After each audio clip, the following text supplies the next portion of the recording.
सत गुरुदेव की जय। बंदी छोर सतगुरु रामपाल जी परमेश्वर की जय। परमात्मा प्रेमी सभी पुण्यात्माओं को मुझ संतोष दास का सत्साहिब। बस दास परमात्मा की प्रेरणा से, परमात्मा की दया से दो शब्द रखने जा रहा है। उन अपने भक्त भाइयों को लिए जो अंधे होकर ज्ञान को आधार न बनाकर, ज्ञान को साइड में रखकर भेड़ चाल की चाल में चल रहे हैं।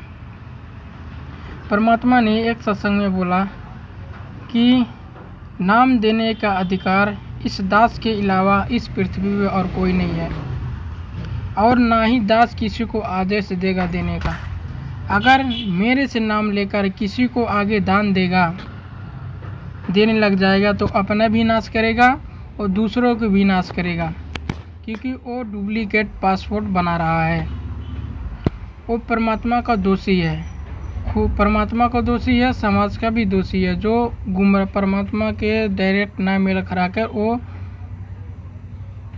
भ्रमित कर रहा है, खुद नाम दे रहा है, सबसे बड़ा परमात्मा का वो दोषी है। भक्त भाइयों, आज आप स्वयं विचार कर लीजिए। आपको देते ये कोई मंत्र है? वो 3 नाम का जाप है। ओम तत्सत, ओम ब्रह्म का जाप है, तत् ये परब्रह्म का, ये सांकेतिक जाप है, और सत्य ये पूर्ण परमात्मा का, ये भी सांकेतिक गुप्त है, जो ये दास बता सकता है। और कोई अधिकारी ही नहीं है। मान ले किसी भक्त ने नाम ले लिया और वो कहीं नाम देने लग जाता है तो वो पाप का भागी है, अपराधी है। परमात्मा उसे माफ नहीं करेगा, क्योंकि अधिकारी नहीं है वो। जैसे कबीर परमेश्वर आए थे, 64 लाख से सोए थे उनके, वो स्वयं ही तत्वदर्शी संत और गुरु की भूमिका कर रहे थे, तो उन्होंने किसी को भी अधिकार नहीं दिया था नाम देने का कि तू नाम दे। कोई भी अन्य अधिकारी नहीं बनाया था कि उपदेश देने का, वो स्वयं ही नाम देते थे। तो इसी प्रकार वर्तमान में इस दास के अतिरिक्त कोई भी अगर ये मंत्र देता है वो अपराधी है, परमात्मा का शत्रु है। वो भोली आत्माओं को गुमराह करके नकली पासपोर्ट बना रहा है, डुप्लीकेट, फर्जी। तो ये फर्जी पासपोर्ट फिर बाद में दुख देंगे, सजा भी होगी, यहीं रह जाओगे, पार नहीं हो पाओगे। तो वो शत्रु है परमात्मा के बच्चों का, जो धोखा दे रहा है। ऐसे नकली व्यक्तियों से भी आपने सावधान रहना है। अब वास्तविकता ये है कि हम परमात्मा ने आपको सोचने समझने के लिए सद्बुद्धि बख्शा है, अक्षर ज्ञान आपको पास है, मालिक का तत्व ज्ञान है। उससे भी कुछ थोड़ा बड़ा विचार आप अपना बुद्धि का प्रयोग करके सोच समझ लीजिए। आप क्या कर रहे हैं, नाम कहाँ ले रहे हैं, किससे ले रहे हैं, नाम कौन दे रहा है। परमात्मा ने स्पष्ट बोल दिया कि मेरे अलावा और कोई नाम दान देने का अधिकारी जो नहीं है। क्या परमात्मा के अलावा और कोई नाम दान देने का अधिकारी हो सकता है? हो सकता है। कब हो सकता है? जब परमात्मा वो आदेश देगा, जब परमात्मा का आदेश होगा जिसको देने का, वो मानने जाएगा। वो परमात्मा कहते हैं ना, आध्यात्मिक क्षेत्र में जब तक किसी भी क्रिया में, आध्यात्मिक क्रिया जो भी क्रिया है उसमें गुरु का आदेश नहीं होता है, वो कभी भी सफल नहीं होता है। तब पुण्यात्माओं, आज स्वयं आप लोग विचार कर लीजिए। ये जो आप सब कर रहे हैं, करवा रहे हैं, पाठ करवा रहे हैं, ज्योति दे रहे हैं, परमात्मा ने स्पष्ट बोला है, फिर भी आप लोग थोड़ा अपना बुद्धि विवेक प्रयोग नहीं कर पा रहे हैं। मालिक का तत्व ज्ञान को आधार नहीं बना रहे हैं, उसको चिंतन मनन नहीं कर रहे हैं। क्या आप जी ने गुरु जी से आदेश लेकर आ रहे हैं जो ये पाठ करवा रहे हैं? और पाठ भी किससे करवा रहे हैं? क्या गुरु जी आदेश दिए हैं पाठ करने के लिए? गुरु बिन दान पुण्य जो करही, मिथ्या होवे कभू ना फरही। बिना गुरु के जो दान करते हैं मिथ्या जावे, वो कभी नहीं फलेगा।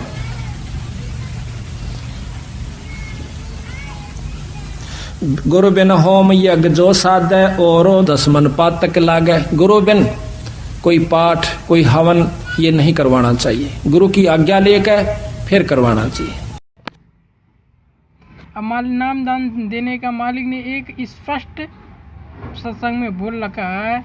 एक कौन सा गुरु है, मैं नाम नहीं पता मुझे, वो बहुत बोला बाला है उस संत का, वो अमेरिका में रहता है। एक भक्त उनका शिष्य आया गुरुजी से नामदान लेने। गुरुजी ने बोला पहले आप कहाँ से नामदान लिए थे? शिष्य ने बोला मैं उस संत से नाम लिया था। तब गुरुजी ने कहा क्या आप डायरेक्ट नाम लिए थे? तब शिष्य ने बोला नहीं, वो गुरुजी ने वो 2-4 शिष्य वहाँ आश्रम में बैठा रखा, उनसे मैं जाकर नाम लेकर आया था। वहाँ गुरुजी ने स्पष्ट हिदायत दी, स्पष्ट पूरी संगत के लिए वो परमात्मा ने आदेश दिया। समझ लेना वो हमारे लिए आदेश ही है। परमात्मा ने इतना स्पष्ट संकेत दे दिया। परमात्मा क्योंकि परमात्मा अंतर्यामी है, उनको सब पता है आगे क्या होने वाला है, क्या मेरी संगत में क्या घटना घटेगी, काल का ये सूक्ष्मताल किस तरीके से मेरी संगत की लूट बुद्धि विवेक की परीक्षा लेगी और ये लोग फेल भी हो जाएंगे। ये लोग उसको समझ नहीं पा रहे हैं। आज वही हो रहा है। परमात्मा ने उस समय बोला गुरु वो होता है जो आमने सामने बैठकर नाम दे, आशीर्वाद दे। फिर कहा गुरुजी तो अमेरिका में, नाम किसी और से ले रहे हैं, काहे को गुरु? फिर परमात्मा ने स्पष्ट एक उदाहरण भी दिया कि फेरे किसी और से होए, पति कोई और कहा है। परमात्मा मालिक ने बोला ऐसा तो कभी ना सुना ना कभी हो सकता है। फिर आपके गुरुजी कौन हुए? गुरुजी तो वो है जो प्रैक्टिकल करवावे और आमने सामने मंत्र देवे। गुरुजी बैठे अमेरिका में, वो तो बैठे अमेरिका में महात्मा जी, और नाम देव 3rd पर्सन, और गुरुजी वो, ये बहुत बढ़िया बात भाई। फेरे हुए किसी तक और पति कोई और, ये कभी आज तक सुना है किसी ने? अब जो और संत अभी आए हैं पुण्यात्मा, आप बताइए। गुरुजी तो हम कह रहे हैं सदगुरु रामपाल जी भगवान को, और नाम किससे लेके आ रहे हैं? नाम हमें कौन दे रहा है? तो पुण्यात्माओं थोड़ा सा अपना बुद्धि विवेक का यूज करो, प्रयोग करो। कितना परमात्मा को दुखी करोगे? अरे परमात्मा कौन सी कमी छोड़ गए, कौन से कमी छोड़ गए? परमात्मा ने अनमोल तत्व ज्ञान आपको दे दिया, फिर भी ये तत्व ज्ञान को साइड में रखकर एक भक्त भाई को देखकर भेड़ चाल में चल रहे हैं कि ये गुरुजी का श्री चरणों में कितने सालों से है, ये बहुत पुराना भक्त है, ये नया भक्त है, पुराना भक्त है, गुरुजी का भाई है, गुरुजी ने इनको सेवा दी है, कोऑर्डिनेटर बनाया है, स्टेट बनाया है। अरे पुण्यात्मा ज्ञान परमात्मा ने अगर परमात्मा ज्ञान किस लिए देते हैं? हम इतना ही अगर निर्णय नहीं कर पाएंगे तो अधिकार है हमारे इस तत्व ज्ञान लेने के लिए। अधिकारी नहीं है तत्व ज्ञान लेने के लिए, जो हम इतना भी निर्णय नहीं कर पा रहे हैं। अरे निर्णय हमें क्या करना है? परमात्मा ने सबको निर्णय सत्संगों में छोड़ दिया है, कह दिया, बोल दिया, समझा दिया है, लेकिन हम उस सत्संगों को सुनते हैं, इस कान से सुनते हैं, इस कान से निकाल देते हैं। हम तनिक भर अपने बुद्धि का विवेक करके फिर विचार मनन चिंतन नहीं करते। परमात्मा ने हर एक सत्संग में यही बोल रखा है, बच्चों सत्संग जब तक सुनो, चाहे 10 मिनट सुनो, आधा घंटा सुनो, 1 घंटा सुनो, लेकिन जितना शब्द एक एक शब्द पर ध्यान दो, गौर करो, चिंतन मनन करो, क्या समझाया जा रहा है, क्या बुझाया जा रहा है, क्या बताया जा रहा है, उसे गहराई से चिंतन करो एक एक शब्द का। लेकिन हम यही नहीं करते हैं। हम एक रूटीन बना लिए हैं कि डेली 1 घंटा 2 घंटा सत्संग सुनना है, बस सुन लिए हो गया। उस सत्संगों पे हम विचार मनन नहीं करते हैं। गुरुजी ने उस सत्संग में बोल रखा है क्या, हमें क्या समझाना चाहते हैं, क्या बुझाना चाहते हैं। बस एक रूटीन सा बना कर रख दे। परमात्मा ने नित्य नियम का भी हिदायत दिया कि नित्य नियम जितना समय भी करो, प्रत्येक वाणी प्रत्येक शब्द में ध्यान करो, क्या बोला जा रहा है, क्या समझाया जा रहा है, क्या गुरुजी का आदेश उसमें है। फिर उसको अपने जीवन में धारण करो, अमल करो, उस आधार से अपना जीवन शैली का जीवन निर्वाह करो। कि ना एक रूटीन रेल की तरह रूटीन बना लें, हम सभी नित्य नियम करना ही करना है। तो इन नित्य नियम करने का डेली हमें जो पाठ करते हैं, इससे ज्ञान यज्ञ तो होता ही है। ज्ञान यज्ञ के साथ हमने समाधान भी इसका साथ पैरेलल करना पड़ेगा, तभी इसके पढ़ने का लाभ है। एक लाभ तो हो गया ज्ञान यज्ञ का, और उसके ऊपर अमल हमने किया नहीं, उसका काम फिर सारा बिगड़ गया। तो कहती ये बातें कहन सुन के नहीं भाई, ये कर पाड़न की है। तो करते हैं, सत्संग भी सुनते हैं, नित्य नियम तीनों टाइम की आरती भी करते हैं, लेकिन उन वाणियों पे, उन शब्दों को हम गौर नहीं करते हैं, ध्यान नहीं देते हैं, गफलत कर जाते हैं। और आज 90% संगत भेड़ चाल की चाल में चल रही है, तनिक भी अपनी बुद्धि विवेक का यूज नहीं कर रही है। बस पुण्यात्माओं, इतना ही थोड़ा सा शब्द है। मालिक की दया से 2 शब्द बोल लगा। मालिक, हे परमात्मा, हे बंदी छोड़, परमपिता परमेश्वर सद्गुरु रामपाल जी दाता, दास से बोलते समय किसी प्रकार का कोई टूटी, कोई गलती, कोई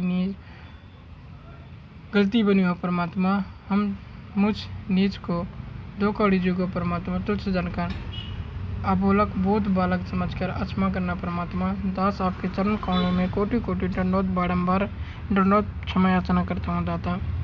दास को सद्बुद्धि बख्शना मेरे मालिक। दास से किसी प्रकार कोई भूल, कोई गलती ना बने परमात्मा। सतगुरुदेव की जय। बंदी छोड़ सतगुरु रामपाल जी भगवान की जय। बंदी छोड़ सतगुरु रामपाल जी भगवान की जय। बंदी छोड़ सतगुरु रामपाल जी भगवान की।